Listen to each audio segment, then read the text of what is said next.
Pernahkah kamu bertemu seseorang yang tampak tenang dan bahkan terlalu tenang? Ia hadir, tapi seperti tidak ingin benar-benar berada di ruangan.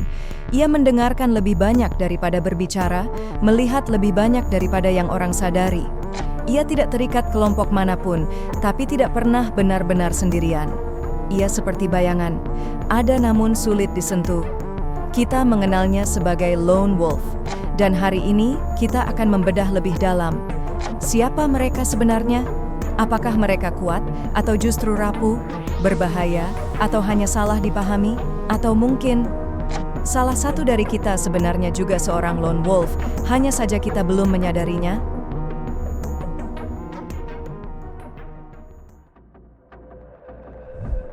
Ketika orang mendengar istilah lone wolf, mereka sering membayangkannya sebagai sosok pendiam yang menutup diri dari dunia. Padahal gambaran itu jauh dari lengkap. Seorang lone wolf bukan sekadar individu yang suka menyendiri, ia adalah pribadi yang memilih kesendirian sebagai strategi hidup, bukan sebagai bentuk pelarian. Ada perbedaan besar antara orang yang merasa nyaman sendiri dengan orang yang sebenarnya ingin ditemani tapi takut untuk dekat. Lone wolf berada di kategori pertama. Kesendirian adalah ruang aman, ruang jernih, ruang di mana mereka bisa berpikir tanpa gangguan. Mereka biasanya memiliki dunia internal yang kuat, penuh ide, analisis, dan pengamatan terhadap lingkungan. Banyak yang mengira mereka tidak peduli. Padahal mereka memperhatikan hampir semua detail. Hanya saja mereka memilih untuk tidak bereaksi secara berlebihan. Ketika orang lain membutuhkan keramaian untuk merasa hidup, lone wolf merasa paling otentik ketika ia hanya ditemani pikirannya sendiri.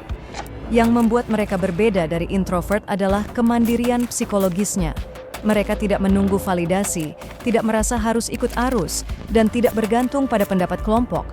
Mereka dapat hadir di tengah orang banyak, tetapi tidak pernah larut di dalamnya. Mereka bisa bekerja dalam tim, berbaur, atau beradaptasi. Namun pada akhirnya, mereka tetap kembali pada satu pusat gravitasi, yaitu dirinya sendiri. Ini bukan sikap dingin, melainkan bentuk kejernihan. Untuk seorang lone wolf, jarak bukan benteng, melainkan cara untuk menjaga kekuatan batin tetap utuh.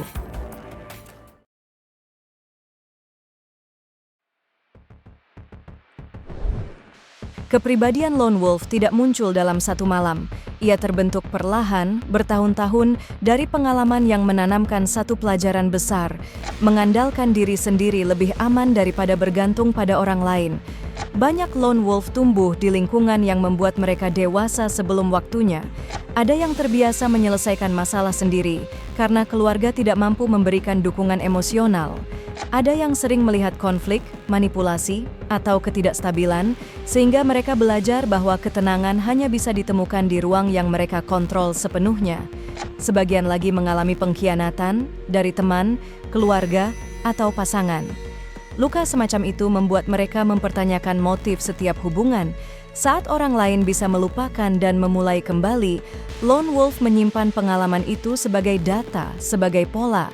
Mereka mengembangkan mekanisme bertahan hidup berbasis observasi, percaya secukupnya, menjaga jarak seperlunya, dan membaca situasi sebelum membuka diri.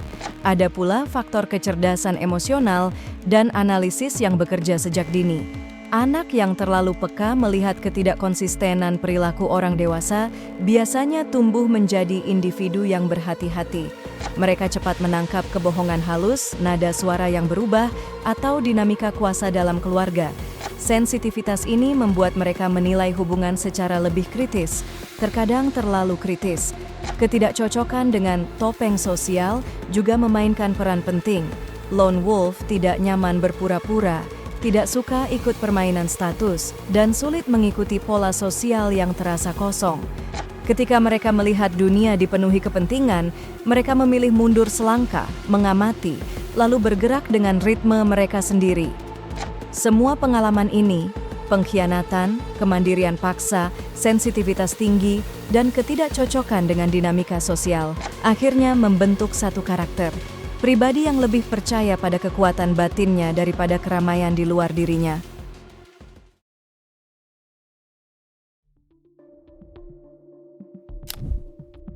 Mengenali seorang lone wolf tidak semudah memperhatikan siapa yang paling pendiam di ruangan. Mereka bukan sekadar introvert yang menghindari keramaian dan bukan juga sosok misterius yang sengaja membangun citra. Lone wolf memiliki pola yang lebih dalam, lebih konsisten, dan seringkali hanya terlihat ketika kita benar-benar memperhatikan. Ciri paling menonjol adalah kemampuan mereka untuk berfungsi dalam kelompok tanpa pernah menjadi bagian dari kelompok itu secara emosional. Mereka bisa bekerja sama, bisa memimpin, bahkan bisa tampil percaya diri di depan publik. Tapi setelah itu, mereka membutuhkan jarak untuk mengembalikan kejernihan pikiran. Mereka bukan tipe yang mencari perhatian atau ingin diakui. Mereka hanya melakukan apa yang perlu dilakukan, lalu kembali ke wilayah batin yang menjadi pusat keseimbangan mereka. Observasi mereka sangat tajam. Ketika banyak orang fokus pada percakapan, lone wolf menangkap detail kecil, gesture tubuh, frekuensi suara, motif yang tidak diucapkan. Mereka membaca dinamika sosial seperti peta, melihat pola yang tidak disadari orang lain. Inilah yang membuat mereka tampak intuisi kuat, meski sebenarnya itu hasil akumulasi pengamatan dan analisis. Sifat lainnya adalah kemandirian yang hampir tidak bisa digoyahkan. Mereka mengambil keputusan berdasarkan logika internal, bukan tekanan eksternal. Validasi bukan kebutuhan. Jika mereka yakin sesuatu benar, mereka akan melakukannya meskipun harus berjalan sendirian. Lone wolf juga cenderung menjaga batasannya dengan ketat. Mereka hanya membuka pintu untuk sedikit orang, dan ketika kepercayaan dilanggar, jarak akan muncul tanpa drama dan penjelasan yang panjang. Bagi mereka, kedamaian lebih berharga daripada mempertahankan hubungan yang tidak sehat. Walau tampak sederhana dan tenang, pikiran mereka pada dasarnya kompleks. Mereka memikirkan banyak skenario, merencanakan langkah jauh ke depan, dan jarang melakukan sesuatu tanpa alasan. Inilah yang membuat mereka terlihat misterius, bukan karena sengaja, tetapi karena dunia internal mereka jauh lebih ramai daripada dunia eksternal yang mereka tunjukkan.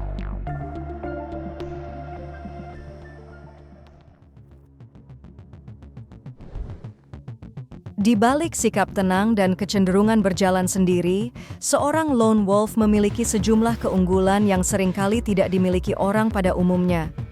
Mereka adalah tipe individu yang tampak diam, tetapi di balik diam itu ada fokus, ketahanan mental, dan ketajaman berpikir yang sulit ditandingi. Mereka jarang menunjukkan ambisi secara terbuka, namun ketika sudah menetapkan tujuan, langkah mereka menjadi stabil, konsisten, dan sulit digoyahkan. Salah satu kekuatan terbesar mereka adalah kemampuan deep focus. Saat kebanyakan orang mudah terdistraksi lingkungan, lone wolf justru tumbuh subur di ruang hening. Mereka bisa bekerja berjam-jam tanpa butuh validasi, tanpa butuh penonton. Disinilah mereka mengasah kreativitas, menyusun strategi, dan memperkuat visi. Keheningan menjadi bahan bakar, bukan hambatan. Selain itu, kemandirian psikologis mereka menjadikan mereka sosok yang tidak mudah dipengaruhi tekanan sosial. Mereka tidak bergerak karena tren atau opini mayoritas. Mereka bergerak karena logika dan nilai yang mereka pegang. Inilah yang membuat banyak dari mereka menjadi pemikir, penulis, analis, atau pemimpin dengan arah yang kuat. Mereka tahu apa yang mereka mau, dan mereka tahu mengapa mereka memilih jalur itu. Kemampuan membaca pola adalah senjata lainnya. Lone wolf memiliki radar khusus terhadap motif tersembunyi, dinamika kuasa, dan perubahan kecil dalam perilaku seseorang. Ketika orang lain terlalu sibuk berbicara, mereka diam, dan dalam diam itu, mereka menangkap hal-hal yang terlewatkan. Kemampuan ini membuat mereka unggul dalam pekerjaan yang membutuhkan analisis mendalam, strategi, atau konsistensi jangka panjang. Ketahanan mereka terhadap krisis juga mengagumkan. Karena terbiasa berdiri sendiri, mereka tidak panik ketika dunia luar kacau. Mereka memproses situasi dengan tenang, mengambil keputusan dengan kepala dingin, dan tidak mudah terbawa emosi massa. Dan satu hal yang sering tidak disadari adalah loyalitas mereka. Lone wolf mungkin tidak punya banyak koneksi, tetapi ketika mereka memilih seseorang sebagai bagian dari lingkaran kecilnya, kesetiaan itu mendalam dan jarang berubah, Hubungan yang sedikit tetapi berkualitas, itulah prinsip mereka.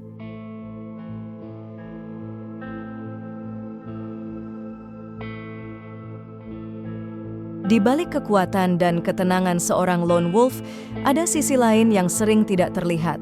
Orang mudah mengagumi kemandiriannya, fokusnya, atau ketegarannya, tetapi jarang menyadari apa yang terjadi di balik layar. Kesendirian yang dipilih bukan hanya tempat berlindung, kadang juga menjadi jebakan halus yang mereka sendiri tidak sepenuhnya sadari. Salah satu tantangan terbesar mereka adalah kecenderungan untuk terlalu mandiri. Lone wolf sering merasa mereka harus menangani semua hal sendiri, bukan karena sombong, tetapi karena mereka terbiasa tidak berharap banyak dari orang lain. Akibatnya, ketika beban menumpuk, mereka bertahan dalam diam hingga akhirnya kelelahan mental muncul tanpa disadari. Mereka lupa bahwa menerima bantuan bukan tanda kelemahan, tetapi tanda kecerdasan emosional.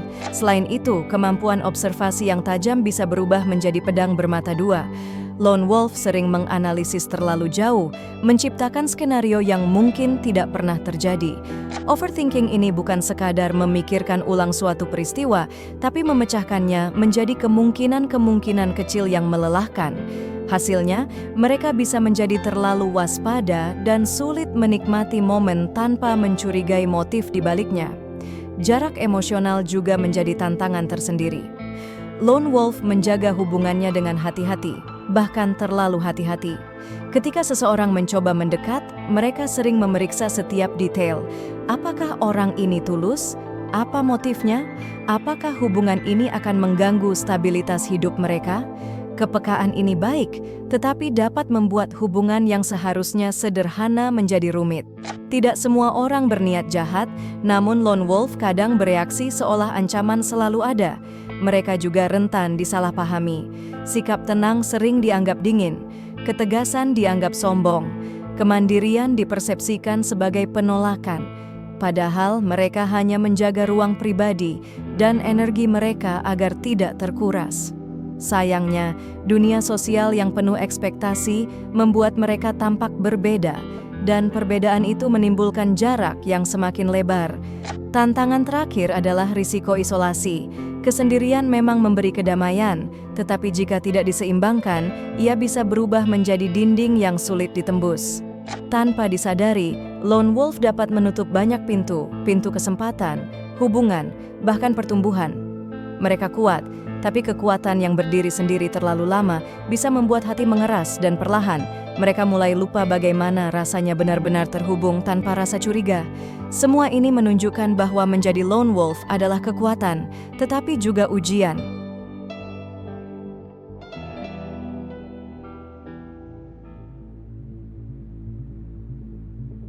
Jika kita menelusuri sejarah, pola menarik akan muncul. Banyak sosok besar, pemimpin, pemikir, penulis, seniman, hingga inovator memiliki fase atau kecenderungan lone wolf dalam perjalanan mereka.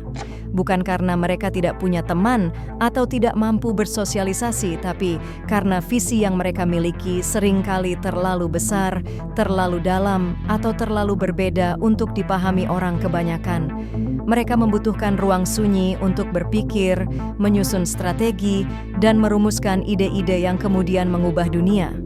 Lone wolf mampu berdiri di luar arus mayoritas, dan inilah yang membuat mereka sulit dibelokkan oleh opini publik.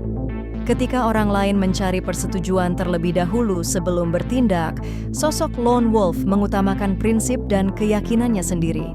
Kemandirian mental ini membuat mereka berani mengambil keputusan yang tidak populer, keputusan yang kadang baru dipahami orang lain bertahun-tahun kemudian. Banyak inovasi besar lahir bukan dari diskusi ramai, melainkan dari keheningan panjang dan kerja mendalam seorang individu yang memilih berjalan sendirian. Selain itu, ketajaman observasi mereka memberi keunggulan strategis. Tokoh-tokoh berpengaruh sering dikenal sebagai orang yang mampu membaca situasi dengan akurat, melihat pola sebelum orang lain sadar, dan memahami motif manusia dengan tingkat kejernihan yang jarang.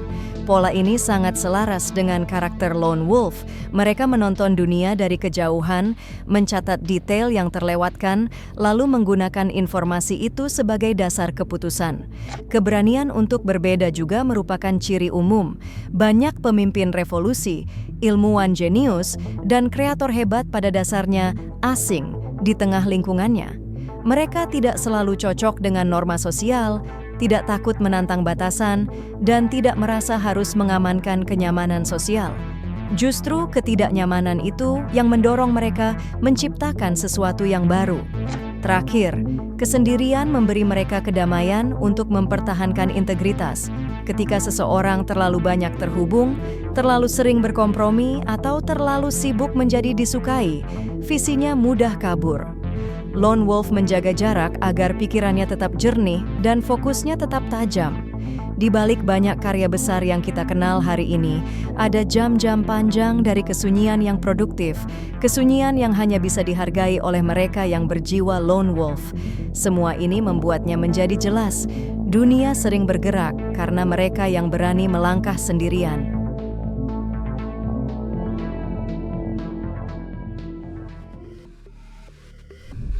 Bagi seorang lone wolf, dunia sosial adalah panggung yang penuh dengan lapisan-lapisan halus, topeng, kepentingan, dan dinamika kuasa yang tidak selalu terlihat oleh orang biasa. Mereka bukan menghindar karena takut, tetapi karena mereka terlalu peka terhadap ketidaktulusan yang sering tersembunyi dalam interaksi sehari-hari.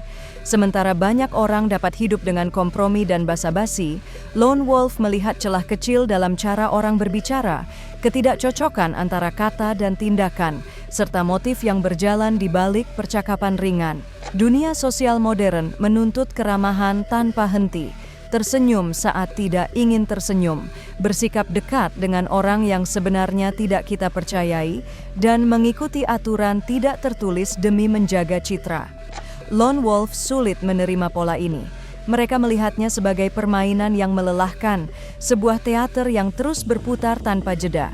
Ketika orang lain memilih ikut arus demi kenyamanan sosial, lone wolf memilih jarak untuk mempertahankan keaslian diri. Sensitivitas mereka terhadap manipulasi juga membuat mereka selektif. Mereka dapat merasakan ketika seseorang mencoba mengambil keuntungan, memanfaatkan kebaikan, atau membangun hubungan yang tidak seimbang. Lone wolf menghindari drama bukan karena tidak mampu menghadapinya, tetapi karena mereka tahu drama adalah bentuk pemborosan energi terbesar dalam interaksi manusia.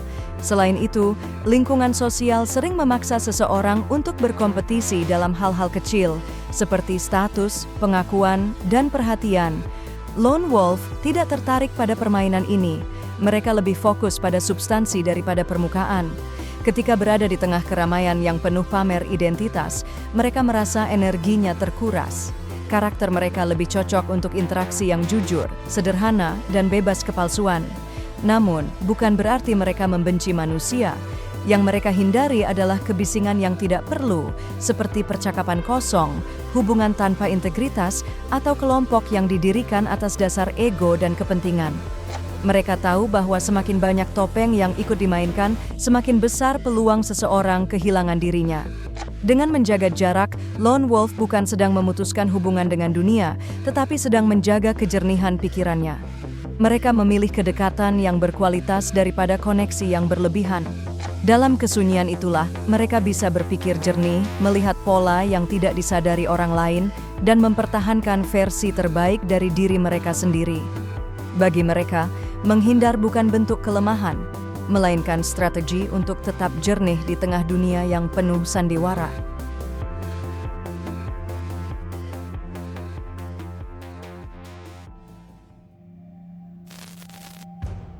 Di balik citra tenang dan mandiri, kepribadian lone wolf menyimpan potensi gelap yang jarang dibahas. Mereka yang terlalu lama hidup dalam kesunyian bisa berubah dari pengamat bijak menjadi sosok yang berjarak secara emosional, dingin, bahkan manipulatif. Ini bukan terjadi tiba-tiba, melainkan hasil dari luka, pengalaman pahit, dan kelelahan menghadapi dunia yang mereka anggap penuh kepalsuan. Sisi gelap itu mulai tumbuh ketika pengalaman pengkhianatan atau kekecewaan berulang membuat mereka berhenti memberikan kepercayaan, bahkan kepada orang yang layak mendapatkannya. Mereka mulai melihat hubungan sebagai risiko. Ketika pola ini mengeras, lone wolf dapat berubah menjadi seseorang yang bergerak sendiri, bukan lagi karena kenyamanan, tetapi karena ketidakpercayaan terhadap dunia luar. Dalam mode ini, ketajaman observasi yang dulu menjadi kekuatan dapat berubah menjadi alat defensif yang ekstrem. Mereka membaca setiap gerakan orang lain dengan kecurigaan, menganalisis motif di balik ucapan paling sederhana, dan menganggap niat baik sebagai strategi terselubung. Di titik ini, kemampuan memahami manusia berubah menjadi kemampuan memanipulasi. Karena siapapun yang mampu membaca pola dengan tepat, mampu pula memanfaatkannya jika mereka menginginkannya.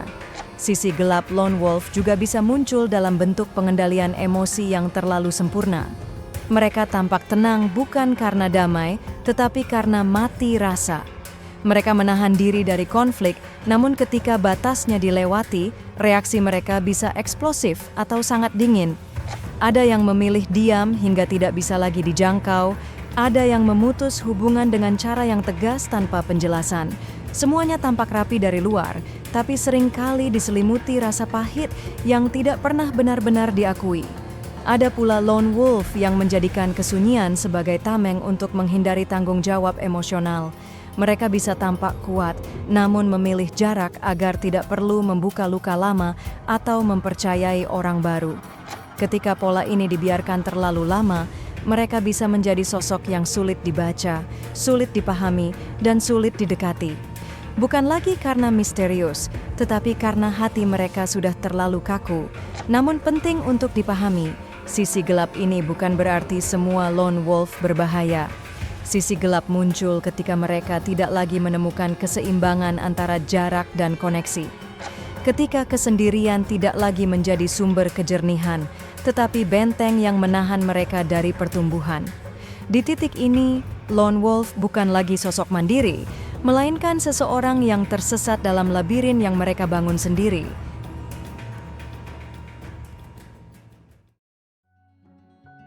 Pada akhirnya, sosok lone wolf bukanlah sekadar stereotip tentang seseorang yang menyendiri, misterius, atau tidak butuh siapapun. Ia adalah gambaran manusia yang memilih berjalan di jalur yang tidak selalu ramai, jalur yang penuh refleksi, pertarungan batin, dan kesadaran diri. Mereka mungkin jarang bicara, tetapi pikirannya bekerja tanpa henti. Mereka mungkin tampak menjauh, namun sebenarnya sedang menjaga energi agar tidak habis tersedot dinamika sosial yang kacau. Dunia sering salah paham terhadap mereka. Ada yang menganggap mereka sombong, sulit didekati, atau terlalu independen, padahal banyak dari mereka sekadar ingin hidup tanpa drama, tanpa kepura-puraan, tanpa topeng yang memaksa.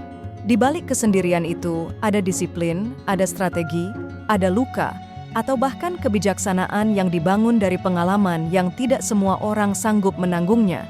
Namun menjadi lone wolf bukan berarti menjadi batu. Mereka tetap manusia, punya batas, butuh koneksi, dan ingin dimengerti, walau hanya oleh segelintir orang. Tantangan terbesar mereka bukan dunia luar, melainkan bagaimana berdamai dengan diri sendiri tanpa terseret ke jurang isolasi yang mematikan. Karena kesendirian yang sehat adalah ruang bertumbuh, sedangkan kesendirian yang gelap bisa menjadi kandang bagi pikiran yang tak terkontrol. Di tengah dunia modern yang bising, figur lone wolf selalu relevan. Mereka adalah pengingat bahwa kekuatan tidak selalu ditunjukkan dengan sorotan dan tepuk tangan. Seringkali ia tumbuh dalam senyap. Bahwa ketajaman intuisi dan kejernihan pikiran sering lahir dari jarak yang kita ambil dari keramaian. Dan bahwa tidak semua perjalanan harus dikerumuni banyak orang untuk menjadi bermakna. Jika kamu merasa punya sisi lone wolf, itu bukan kelemahan. Itu adalah bagian dari struktur dirimu yang memberi kemampuan melihat apa yang tidak dilihat orang lain. Yang penting adalah tetap sadar, kapan harus melangkah sendiri, dan kapan harus membuka ruang bagi orang yang pantas masuk. Karena serigala yang paling kuat bukan yang selalu menyendiri, tetapi yang tahu kapan harus sendiri dan kapan harus bersatu.